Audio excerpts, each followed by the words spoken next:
तुम्ही विचारत पडला असाल ना, मी हे सगळं काय करतोय? अहो, मी माझ्या बंगल्याच्या टेरेसवर माझ्या आईसाठी हा प्रशस्त असा महाल उभा करतोय. आता काय सांगू तुम्हाला माझ्या आईची कहाणी. माझी आई आहे ना, आता झाली म्हातारी, थकली एकदम, काही कामाची राहिली नाही. अहो, तिला साधं 2 पावलं त्या बाथरूम पर्यंत पण चालता येत नाही. त्या बेडवरच पडलेली असते. मग काय, शी शू सगळं तिथेच होतं हो. घरभर वास पसरतो. अहो, 4 पाहुणे कोणी घरी आले ना, तर लाज वाटते मला माझ्या आईची. मग खूप विचार केला काय करता येईल. तेव्हा मला हा एक मार्ग सापडला. म्हणजे इथेच तिची व्यवस्था करूया. हे सगळं ऐकून तुम्हाला माझा अभिमान वाटला असेल ना, की राग आला. तुमची तळपायाची आग मस्तकापर्यंत पोहोचली असेल. अहो, माझी पण अवस्था अशीच होती ज्यावेळेस मी हे दृश्य माझ्या स्वतःच्या डोळ्यांनी पाहिलं. अरे, जी आई आपल्या मुलांना जन्म देते, वाढवते, लहानाचं मोठं करते, त्यांची काळजी घेते, आज त्या आईची शेवटची अवस्था ही अशी असते, याचं दुःख कोणाला वाटत नसेल हो.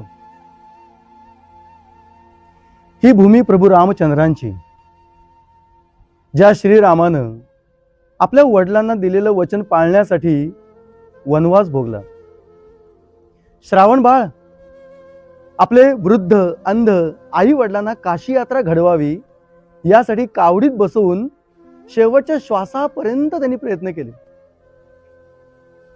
आणि अशा भूमीमध्ये, अशा पावन भूमीमध्ये आपल्या आईचे ऋण इतक्या हीन पद्धतीने फेडताना आपण जर पाहिलं ना, तर असं वाटतं की या जगात ना सगळ्यात दुर्दैवी गोष्ट कोणती असेल तर ती ही. मी ज्या आईची कहाणी तुम्हाला सांगतोय ती आमच्या परिचयातली. वय वर्ष 92-93 असं वय होतं. एकदम थकून गेलेली, शरीराने पण आणि मनाने पण, ह्या अशा अवस्थेमुळे. अहो, त्या बाईने मुलांना जन्म दिला. आपलं स्वतःचं वर्तमान अंधारात ठेवून त्या मुलांना उज्ज्वल भविष्य मिळवून दिलं. आणि ती मुलं सुखाने आनंदाने जीवन जगत होती. एकदा ही आई आजारी पडली. तेव्हा मुलं काय म्हणाली माहितीये तुम्हाला? हो, मुलं म्हणाली, म्हातारपणे, म्हातार वयामध्ये असे आजारपणे येतातच, त्याला औषध तरी काय करणार. आणि म्हणून त्याने औषध पाहण्यासाठी आपला खर्च वाचवला. आणि ती म्हातारी म्हणजे त्यांची ती आई औषध पाण्याविना अशीच जगत होती.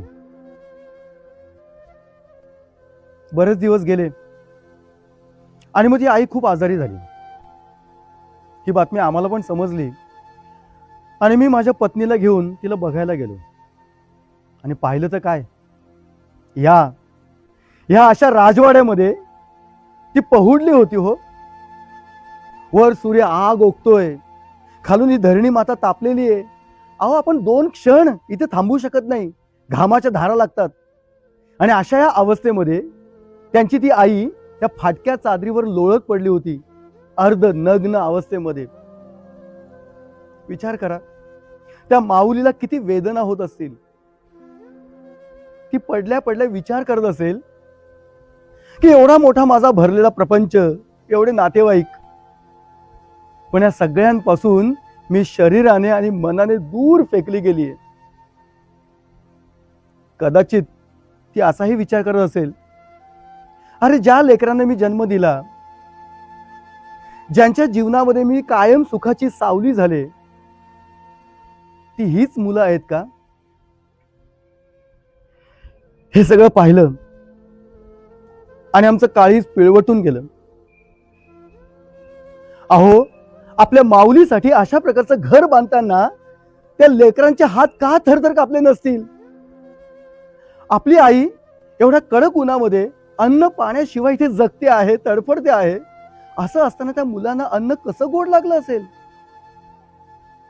एवढ्या भयान रात्री अंधारामध्ये आपली आई त्या टेरेसमध्ये एकटी पडली हो. आणि असं असताना त्या लेकरांना आपल्या त्या बंगल्यामध्ये झोप तरी कशी लागली असेल. आपल्या घरातले जे पाळीव प्राणी असतात ना, त्यांची पण आपण किती छान काळजी घेतो.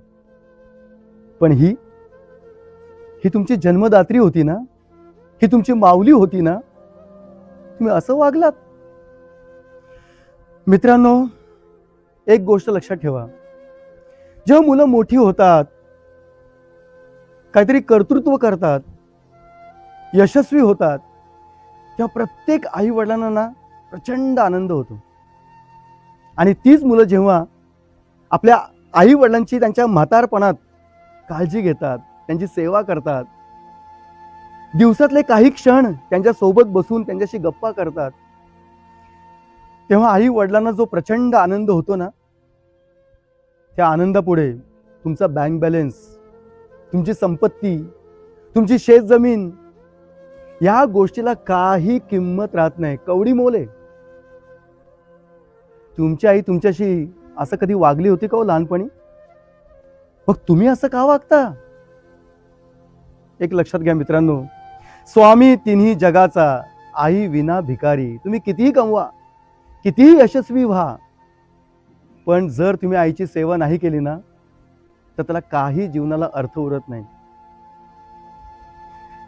ती बिचारी माऊली ना, अखेरचे श्वास तडफडत होती आणि शेवटी या शरीरातून तिने आपल्या प्राणांना मुक्त केलं.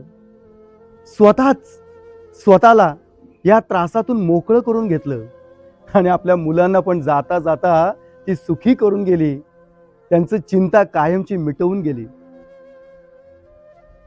मातृदेव भव, पितृदेव भव. मुलांनो, आईची काळजी घ्या, वडिलांची काळजी घ्या. थँक्यू.